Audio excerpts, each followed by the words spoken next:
முதல் செய்தியாக திருவாரூர் அந்த மாவட்டத்தில், அது ஒரு டெல்டா பகுதியைச் சேர்ந்த மாவட்டம். முன்னாள் முதல்வர் பிறந்த ஊரும் அதுதான். இப்போ செய்தி என்ன அப்படின்னா, அந்த ஊர்ல இருக்கக்கூடிய புருஷோத்தமன் அப்படிங்கக்கூடிய திமுக கவுன்சிலர் ஏதோ விசேஷத்துக்காக இன்னொருவர் வீட்டில் வந்து அவர் வீட்டு வாயிலேயே அடைத்து ஒரு கட் அவுட் வச்சிருந்திருக்காங்க. அவர் கேட்டிருக்காங்க தானே, ஏன் என் வீட்டு வாசல்ல வந்து இப்படி வைக்கிறியே அப்படின்னு. எல்லாரும் கேட்பது இயல்பு தானே, அப்படி கேட்டிருக்காரு. அந்த கோபத்தை வன்மத்தை மனதில் வைத்துக்கொண்டு அந்த திமுக கவுன்சிலர் புருஷோத்தமன் அப்படிங்கிறவருடைய மகன், அப்புறம் இன்னும் சில ஆட்களை வைத்துக்கொண்டு அவர் வீட்டிலேயே புகுந்து அவரை அடிக்கக்கூடிய காட்சிகள் நியூஸ் சேனல்ல ரிலீஸ் ஆயிருக்கு. இந்த செய்தி எப்படி பாக்குறீங்க? நீங்கள் சொன்ன மாதிரி ஏதாவது ஒரு கோயில் திருவிழாவாம், அதுக்கோடைய பேனரை வைக்கிறதுக்கு தான் பிரச்சனை. அந்த வீட்டு சொந்தக்காரர் பேர் வந்து கிஷோர் அப்படின்னு சொல்கிறாங்க. இதில் என்ன கொடுமைன்னா, அவர் புதுசாக இப்போ தான் வீடு கட்டியிருக்காரு, பெயிண்டிங் ஒர்க்லாம் நடந்துகிட்ருக்கு.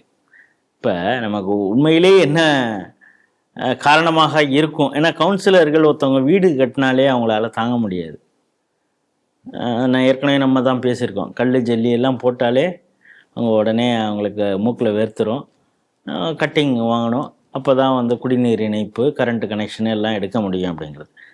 எனக்கு என்னென்னா, இவர் இந்த கவுன்சிலருக்கு இதெல்லாம் படியளக்காமல் அந்த வீடை அவர் கட்டியிருக்காரோ அப்படிங்கிற இருந்தாலுமே அது பெரிய சாதனை தான். சாதனை தான். இந்த இதெல்லாம் பண்ணாமல் அவன் பண்ணியிருக்கான், கிராதம் அவன் பிடிச்ச பேலாக இருப்பான். எனக்கு என்னென்னா, அந்த தொல்லை கொடுப்பதற்காக தான் அந்த பேனரே இங்கே வச்சுருப்பாங்கங்கிறேன் நான்.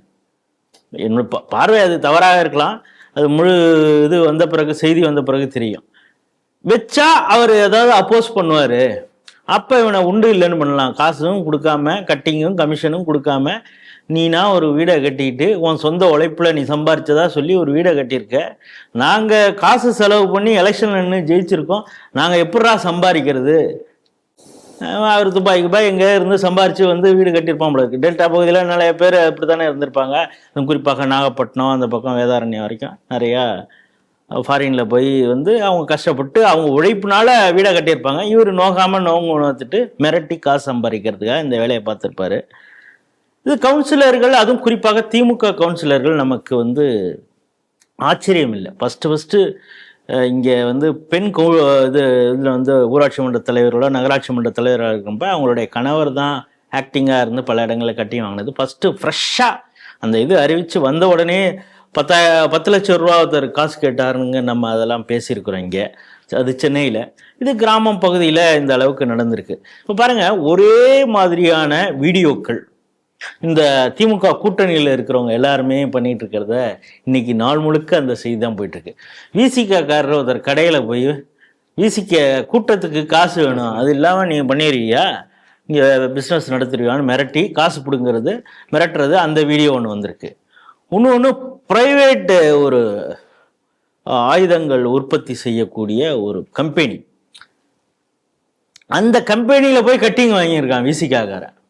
இப்போ அவன் மீது வந்து ஏன்னா அவர் மேலிடத்திற்கு தெரிஞ்சவராக இருக்கலாம், இல்லைன்னா அவர் மேலிடத்துக்கே கமிஷன் கொடுக்குற பெரிய அளவு கம்பெனியாக இருக்கலாம். இந்த சில்லுண்டி ஏரியாவில் இருக்கிற வந்து வஸ்தாதுன்னு சொல்லிட்டு காசு பிடுங்குறான். நம்ம ஏற்கனவே பொடி வளர்ந்துட்டோமே பாஸ், இது என்ன புதுசாக இருக்கு அப்படின்னு அந்த கம்பெனி யாராவது கேட்டிருக்கலாம். தலைவனுக்கு தூக்கி குண்டாஸ் அன்னைக்கு போட்டிருக்காங்க. இது இன்னைக்கு வந்து எல்லாமே ஒரே வீடியோக்களாக சமூக வலைதளங்களில் செய்தி சேனலில் வரக்கூடியது. இது எல்லாமே பார்த்தீங்கன்னா 2 விசிகா 1 திமுக. ஸோ இந்த கட்சிகள், இந்த திமுகவுடைய கூட்டணி கட்சிகள் இன்னொருத்தனை ஏற்றி பிழைக்கிறது, எத்தி பிழைக்கிறது, திருட்டுத்தனம் பண்ணி பிழைக்கிறது அப்படிங்கிறத இவங்களுடைய ஒரு தொழிலாகவே வச்சிருக்கிறாங்க அப்படிங்கிறத அந்த செய்தி காட்டுகிறது. என்ன சொன்னாலும் அவங்க திருந்த போகிறதில்ல. கவுன்சிலர்கள் இப்போ பார்த்தீங்கன்னா மதுரை மேயர் அங்கே வந்து பில்லிங்கில் நடந்ததுன்னு ஏதோ பல ப்ரெஷர்கள் வந்த பிறகு, கூட்டணி கட்சிகளே போராட்டம் பண்ணிய பிறகும், கம்யூனிஸ்ட் கட்சிகள் அதிமுக பாஜகலாம் அங்கே போராட்டம் பண்ண பிறகு சென்னையில் வந்தப்போ யாரு, மேயருடைய கணவர் எந்த அளவுக்கு இன்ஃப்ளூயன்ஸாக இருக்காங்க, அவங்க கைது செய்யப்பட்டதை பார்க்குறோம். இன்னைக்கு பார்க்குறோம் திண்டுக்கல் அந்த மாநகராட்சியிலையும் ஏதோ ஊழல் நடந்திருக்குன்னு சொல்லி, இது குப்பை இது இருக்கு இல்லையா, அங்கங்கே குப்பை டஸ்ட்பின் பெருசாக வைக்கிறாங்களே, கிரீன் கலர், மக்கும் குப்பை மக்கா குப்பை, இது வாங்கினதுல 160 கோடி ஊழல் நடந்திருக்குதான். பழைய கமிஷனர்லாம் கூப்பிட்டு விசாரணை அந்த இதெல்லாம் இருக்குது, ஆணையர்லாம் கூப்பிட்டு இது பண்ணிட்டு இருக்காங்களா. ஆகவே இந்த ஆட்சி, அதாவது உள்ளாட்சி அந்த உள்ளாட்சி தான் ஃபர்ஸ்ட் இவர் அமைச்சராக இருந்தார் ஸ்டாலின். உள்ளாட்சிய நல்லாட்சிய அப்படின்னு தான் இவருக்கு வந்து இப்போ போஸ்டர்லாம் போடுவாங்க. இப்பொழுது இன்னைக்கு காலையில ஒரு போஸ்டர் பார்த்தேன். என்னன்னா, கட்சியின் தலைவர் பெருமை, அதுக்கப்புறம் நிர்வாகத்தில் வந்து போட்டுத்தாங்களே, நிர்வாகத்தில் வந்து ஒரு இந்தியாவே அவரை வந்து தான், உலகமே வந்து வியக்குதான், இந்தியாவே இவரை பார்த்து நடக்குதான் அப்படின்னு போஸ்டர் மா சுப்பிரமணியன் அவருக்காக இன்னொருத்தர் போட்டிருக்காரு. இந்த சைதாப்பேட்டை இதுலேருந்து போஸ்டர் எங்கே பார்த்தாலும் ஒட்டியிருக்காங்க. இந்த உள்ளாட்சியே நல்லாட்சியே இருந்தது, இப்போ இவர் முதல்வரே ஆயிருக்காரு. இந்த உள்ளாட்சி இந்த லட்சணத்துல தான் இருக்கு அப்படிங்கிறது எந்த அளவுக்கு கேவலம். ஆனால் இவருக்கு அதை பற்றிலாம் கவலை இல்லை.